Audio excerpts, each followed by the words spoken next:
Hey guys, I have an art to review with you. Let's talk about it. This is going to be Catcher's Lock by A.K. Blythe. Catcher's Lock is book 3 in the Broken Boys of Cirque series. It's an MM romance with childhood best friends who become estranged to lovers. It's got this wonderful split timeline. It's got addiction rep. It's got MMCs who are incredibly possessive of each other. It's got that it's always been you vibe. And it's a bit of a slow burn, but once they get started, they get it. So this book is about Gem and Josha. We met them briefly in book 2, Unlocked Dive. Absolutely one of my favorite books in existence. In Unlocked Dive, we saw that Josha had this unrequited crush on his best friend. Josha and Gem both worked for Josha's parents at their circus tent. Gem leaves. He ends up going to school. He drops out. It's just, he suffers through addiction. And now he's kind of hit rock bottom. And of course, who does he call for assistance? The man who he hasn't spoken to in years, but he knows that he can rely on him.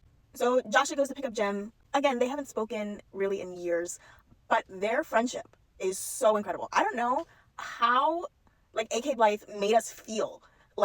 You could feel their friendship. You can feel the platonic love that they have for each other in the pages of this book. It was so well done. Like I said, we have a split timeline, so we're going back and forth between them as kids and teenagers to them currently.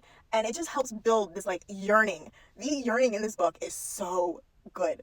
When they just finally just break, it is explosive. So now we have Josha picking up Gem, and Josha's kind of over it. He decided that he's also going to leave and go do his own thing, and Gem is kind of realizing that the safe space that he always thought he would go to may not be there for him. And it's making him confront feelings that he never really thought about before.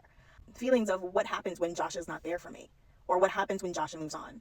And that's all I'm going to say about that. If you follow my page, you know that this series is one of my top recommended series. As I was arc reading this book, I was messaging A.K. Blythe, just fangirling over this book. It is so good. There's one specific scene all of the arc readers have touched on. It is so good. And it's kind of the turning point of the relationship between Josha and Gem. I'm still not completely over this couple. I love this book so much. I truly thought this was going to be my favorite of the series. It is just that good. And then, of course, my baby boy Echo came in for a cameo. If you read Unlocked Dive, you know who Echo is and how much I love this boy.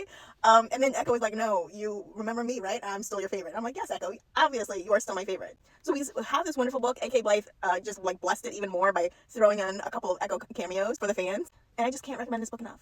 And if you're like me and absolutely adored this book, you can actually go on A.K. Blythe's Linktree and get a hard copy of it early, and maybe even have her sign it and put a quote in it for you. So that's Catcher's Lock by A.K. Blythe. It's a spicy friends to lovers romance with all the yearning, all the spice. It is truly one of my favorite reads of the year. Coming out November 6th, or you can go to A.K. Blythe's Linktree and get a copy directly from her. Until next time, guys, bye!